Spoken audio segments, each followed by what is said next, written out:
Eksekusi ruko milik terdakwa korupsi timah Henry Lai gagal, kuasa hukum ajukan keberatan. Eksekusi terhadap 3 unit ruko milik Henry Lai, terdakwa dalam kasus dugaan korupsi timah di Provinsi Bangka Belitung, gagal dilaksanakan oleh Pengadilan Negeri Palembang, Rabu 12 Februari 2025.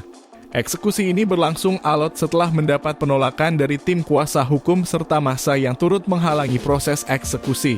Meski Henry Lai saat ini tersandung kasus korupsi timah, eksekusi yang dilakukan PN Palembang tidak berkaitan dengan perkara tersebut, melainkan terkait pengajuan kredit pemilikan rumah atau KPR pada tahun 2016.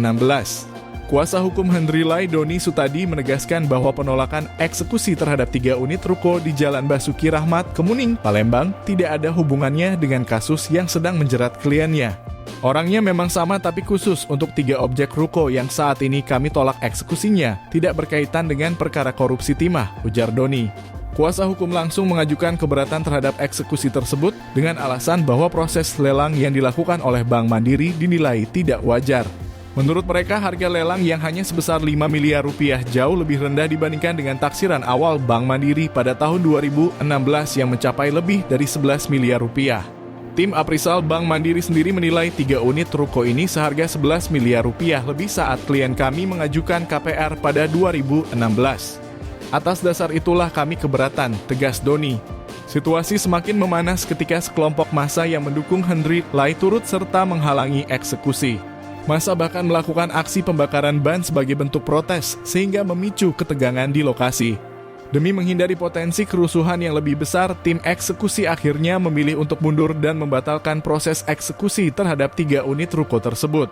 Dodi menegaskan eksekusi ini dilakukan secara tidak sah mengingat kliennya masih menempuh jalur hukum.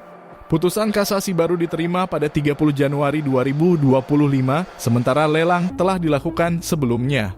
Atas dasar itu kami keberatan dengan proses eksekusi terhadap 3 unit ruko milik klien kami dan tidak wajarnya harga yang disampaikan oleh panitia lelang.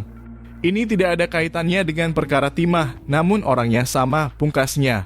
Seperti diketahui, Henry Lai, yang juga dikenal sebagai pemilik maskapai penerbangan Sriwijaya Air, saat ini sedang menghadapi proses hukum terkait dugaan korupsi timah di Bangka Belitung.